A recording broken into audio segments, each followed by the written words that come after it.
Yung ganitong kaso po ngayon pa lang po. Other case? Wala po. Puro motu proprio lang po related sa trabaho din po. Na-assign ka na ba ng DEU? Opo. Ilang years?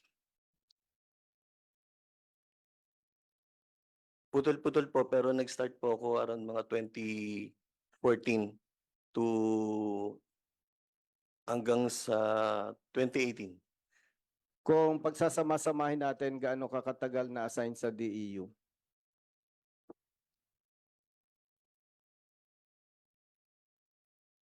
Almost 5 years po. For almost 5 years assigned with DEU. Kung i-imaginein mo, ilang cases na, ilan ang naaresto mo sa drug-related cases? Hindi ko na po mabilang, Your Honor. Estimate lang. More or less mga nasa, yung sa akin po, mga nasa 50 plus, 50 plus. 50 to 70. Ganun po. Anong status nung kaso na yon, 50 plus? May mga na-dismiss na bang kaso doon? Wala po. Wala. Wala. Wala po.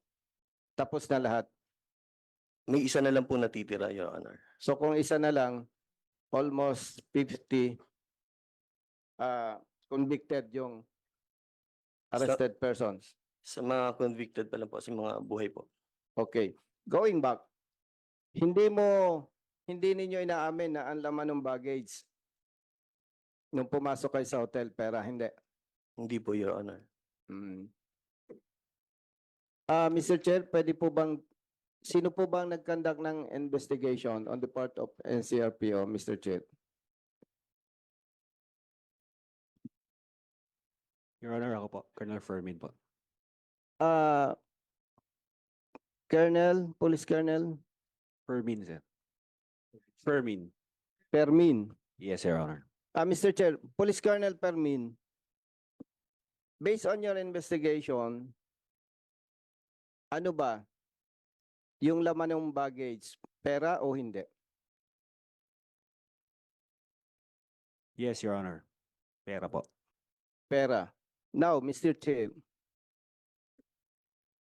Police Colonel Permin, paano ninyo nasabing pera? So based on the revelations of the other officers or police officers who participated in the said operation, and of course, coupled with the intel side, sir, of the investigation, sir. And na-find out ninyo na yung perang nasa kustodiya ngayon ng NCRPO galing doon sa baggage na yon. Tama ba, Police Colonel Permin? Yes, Your Honor. Okay, thank you, Mr. Chair. Police Staff Sergeant Democrito, Yes, Your Honor. diretsahan tanong.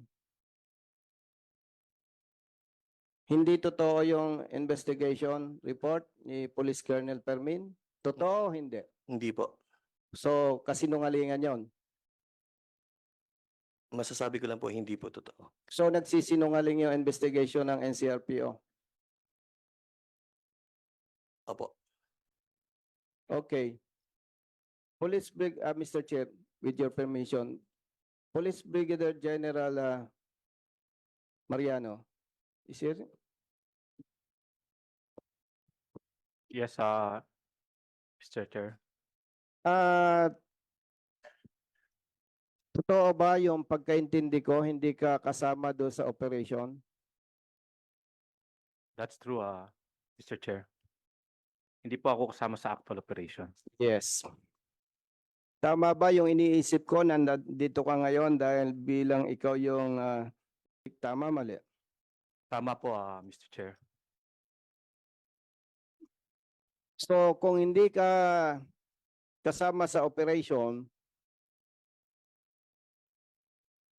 sino sa immediate staff mo ang pwede nating sabing alam yung operation?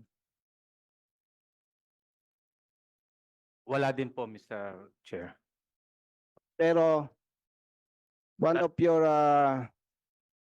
personnel ang nag-lead dyan, which is si Colonel Guevara. Tama? Tama po, Mr. Chair. Si Okay. Chief po ng DSOyo, si Lieutenant Colonel Guevara. So, you as commander, as director ng Southern Police District, at hindi ka naman maging general kung hindi ka qualified to become general. At second day na ng hearing natin ngayon. Maliban do sa ating mga clarifications, clarificatory questions, may mga iba-ibang sagot, matanong lang kita. Sa ngalan ng PNP, sa ngalan ng public service,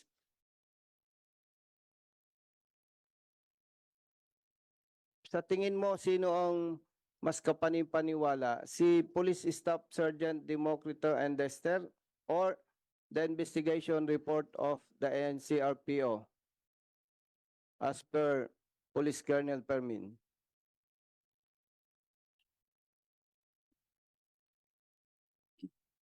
As para sa aking personal po sir na kaalaman. Wala po akong alam kung pera po yung laman nung kanilang ano dahil hindi ko po nakita na pera po ang laman. So hindi Pero- ka naniniwala na pera ang laman nun? Hindi ko po nakita Mr. Chairman but with the investigation of our police officers after my relief, inaasahan ko po na nakuha po nila yun based on the other evidence na natanong po nila o nakakita po dun sa pera. But as para sa ano po, hindi ko po nakita yung pera kasi Mr. Okay, Mr. Chair, dahil maingay na, may last question. NCRPO. Out of 44 PNP personnel, ilan po ang nakasuhan ng administrative case or cases? Ilan po ang nakasuhan ng criminal case, Mr. Chair?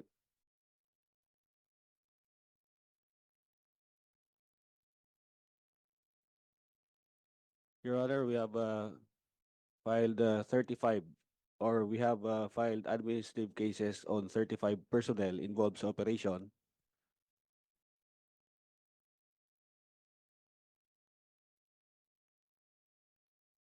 As to the criminal case, sir, it's still being studied, sir, by our legal team or the legal division of our NCRPO.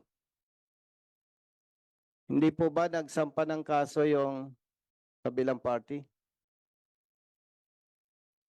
Yes, sir, they have with the ombudsman. Sa ombudsman pa lang, Yes, Your Honor. walang criminal cases filed against PNP personnel alleged involved in this operation? They have filed both admin and criminal case with the ombudsman, Your Honor. So, yung sa criminal case, ilan ang sinampa ng kaso? All of them involved sa operation, Your Honor. Okay, thank you. Mr. Chair, maraming salamat po. Okay, before we proceed, we would like to acknowledge the presence of our napakasipag na congressman, Mr. Erwin Tulfo, party list AC CIS. Thank you so much for being here, sir. And of course, si Congressman Ruel Peter Gonzaga of the 2nd District of Davao de Oro. Okay, so we'll be proceeding. May tanong lang ako sa mga natin, yung mga members ng operation. Nagtanong na rin lang kay si Pio Ginto, si patrolman ka ba? Police Staff Sergeant po, Your Sergeant, Honor. sorry. Sergeant, may tanong lang ako sa iyo. Yes, sir. Kasi kayo yung nag-operate, di ba? Yes, sir. Anong position mo dun sa operation? Anong role mo? Sir, as conducted the briefing, Police Lieutenant Colonel Jolet Guevara, I designated as perimeter Okay, security. perimeter security. Sa labas kayo. In other words. Yes, sir. Your Honor, first instruction to me, my... Eh, perimeter kasi as per se sa labas, di ba? Okay? Yes, Your Honor. Okay. Oh, yes, Your Honor. So, ano na una? Pumasok kayo sa loob o binasahan muna ng karapatan yung mga isa-search?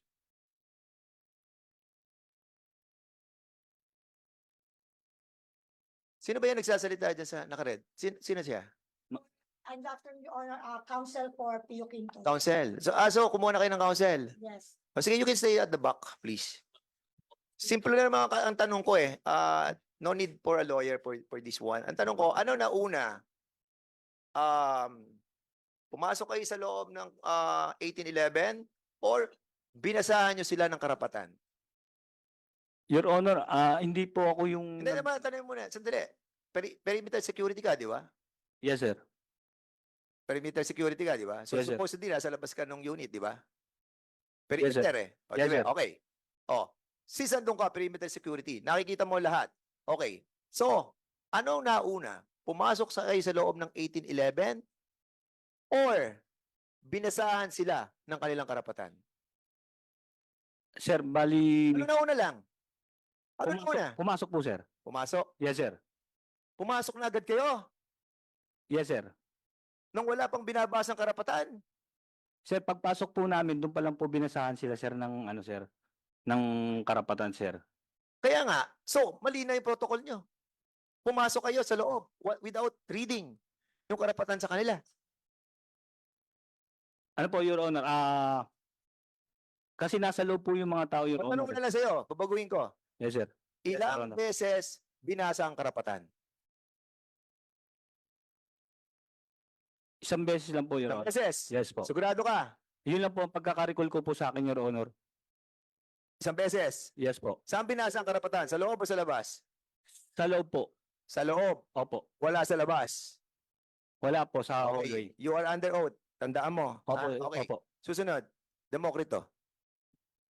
Saan binasa ang karapatan? Sa loob, sa labas? Anong nauna? Pumasok kayo sa loob or yung pagbasa ng karapatan? Yung first question niyo po kung saan binasa, doon po sa may opisina na po. Doon sa opisina kung saan Sa nakita may yung opisina. Apa, Sa may opisina, ha? apa. Okay. So, ano nauna? Yung binasa yung karapatan or yung pumasok sa Unit 1811? Nauna po yung pumasok, Your Honor. Nauna kayong pumasok. Pumasok na kayo sa loob, lahat. Opo, doon sa buong So, sa unit nakapasok po. na kayo sa lahat, sa loob, bago binasahan ng karapatan. Tama? Yun ang Opo. sinasabi mo. Opo, Your Honor. Okay, ha?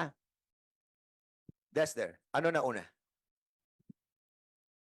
Perimeter security lang po ako, Your Honor. Yes, correct. Perimeter security. So, hindi ka pumasok sa loob? Hindi po, Your Honor. Hindi ka pumasok sa loob doon? Pumasok po ako doon after the operation, Your Honor. After operation. Yes. After operation ka. Yes, Your Honor. So, hindi mo nakita yung pagbasa ng karapatan? No, Your Honor. Hindi mo nakita. Okay. Corpus.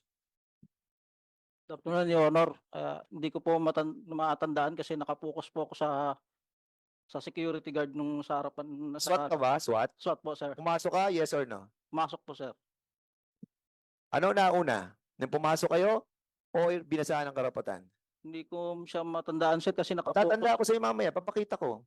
po ako, sir. Sige. Hindi mo matandaan na pagdating nyo, paglabas nyo ng elevator, dumiretso na kayo sa loob ng 1811? May security guard po dun, sir, sa unit 18. Hmm. Pagpasok po Ano namin, mo sir, hindi makikita yun? Eh, di siyempre, nandun na, bumabasahan kayo na Gibara. O di siyempre, pagpasok nyo ng 1811, dapat babasahan muna, di ba? Kakatok. O tapos, babasahan. Nangyari ba yun? hindi ko siya ma-recall, O sir, pumasok kasi na lang kayo sa loob. ang tasking namin dun, sir, security perimeter, secure yung mga huli, sir, saka yung mga... Major, magsalos. Ano na una? Good afternoon, Mr. Chair.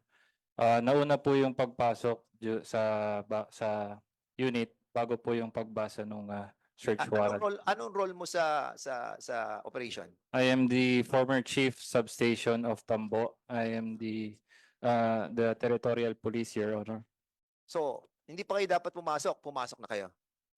I believe, Your Honor, the reason why is that the subject of the search warrant is firearms considered as armed and Paano mo dangerous. masusure yun? That's why Paano nyo we- masusure? Hindi nyo nga nakuha yung Bushmaster eh. Nakuha nyo. Your Honor, during M16 nakuha nyo. Were you able to get the M16? I'm not the one. Were you able to get the M16? Yes or no? No, Mr. Chair. No. I'm not the search and seizure. Hindi po Kasi hindi natin nga kayo sigurado. control yun. Okay, ang tinatanong ko, pumasok ka right away from the elevator. Pumasok ka na agad sa kwarto. Yes or no? Yes, sa likod po, Yes, sa likod po pumasok ng ka. SWAT. Mr. Chair. Pumasok ka. Yes, Mr. Correct. Chair. Yes, Mr. Di ba? Nauna ang pagpasok kaysa basahan ng karapatan. Pagbasa po ng search warrant, Mr. Chair. Yes, oo nga. Nung kanilang karapatan at nung search warrant, Ayan, nauna yes, yung Mr. Chair. pagpasok nyo. Yes, Mr. Chair. Okay, Major Kiana.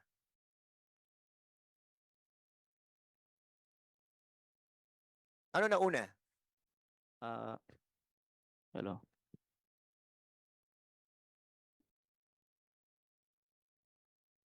Hello. Good morning, Mr. Chair. Ang nauna po, pumasok po muna kami bago namin binasahan ng mga karapatan, Mr. Chair. So would you admit na may mali kayong ginawa? Dahil inuna nyo pumasok, di ba? At nung pumasok kayo doon, inayos nyo na ang lahat bago nyo binasahan ng karapatan. Is that the right presumption from this chairman?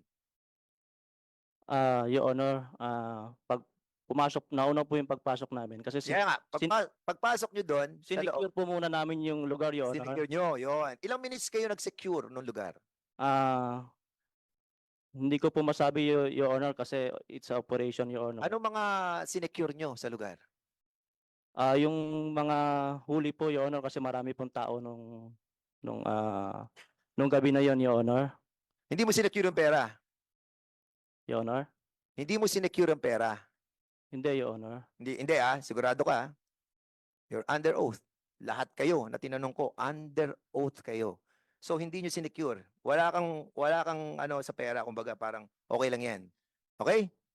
Your Honor, Habang nagbabasa si Guevara nung kanyang tinatawag na sa search warrant, nasaan ka?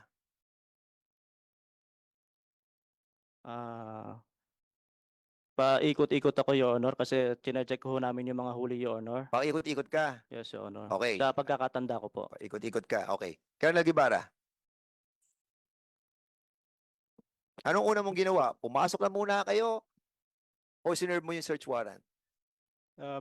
Based on my briefing, Your Honor, based on my recollection, I designated a team na ma-secure muna yung to prevent yung we believe that they are armed and dangerous, Your Honor. That is why we secured first the area. Then right there and then, a matter of 2 minutes, I already read the search and the rights of the suspects, Your Honor. So, in other words, inayos nyo muna ang loob. At sa pag-ayos nyo ng loob, pumapasok na yung si Patrolman Acosta. Kasama po At siya, Your Honor. pasok niya sa pintuan, doon na tumigil ang body-worn camera. Is that correct? I have no personal knowledge regarding that, Your Honor. You have no personal knowledge because Yes. Major Quijana, siya nag-order kay Patrolman Acosta that patay na yung body-worn camera. As a matter of fact, members of this committee, I just wanted to present sa inyo yung mga senaryo na napagduktong-duktong natin in relation tungkol sa nangyari, an actual PWC and also the CCTV. Okay? So in other words, dito makikita natin na nagsisinungaling tong mga to. And allow me to show some video that we were able to cut na mapagkumpara natin kung saan present ng body-worn camera yung unang video that 12:30 papasok sila doon at biglang nakat and then suddenly, okay, nag-back to the future sila.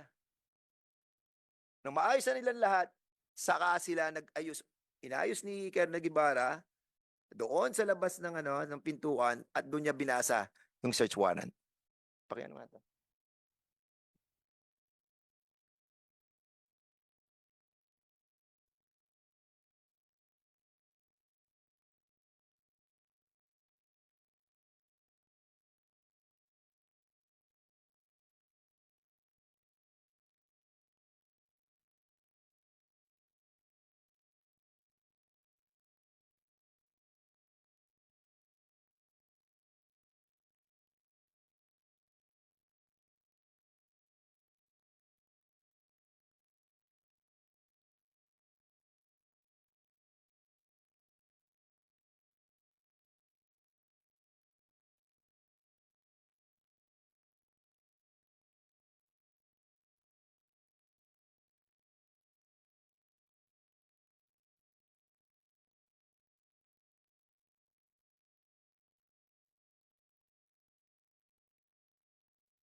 So this search warrant is signed by IBM.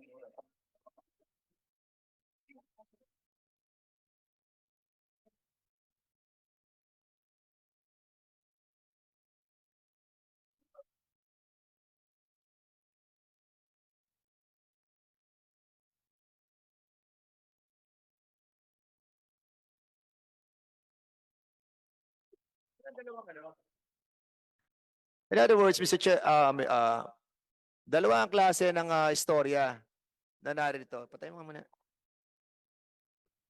Okay. Saan? Okay. Dalawang senaryo na andito sa atin. Pasensya na kayo, hindi ako marunong nito. Okay. Dalawang senaryo nandito. Sa kaliwa, yun yung nawawalang 27 minutes na kung saan doon pinatay ang body worn camera. At pumasok yung tunay na nangyaring sitwasyon sa loob ng Unit 1811. Sa Unit 1811, nung pumasok yung 13 personalidad from the operation, dito inayos nyo pa. Lahat inayos ninyo. As a matter of fact, I can show the video exactly what transpired. Ito ang nag-transpired noong pinatay na ang body-worn camera.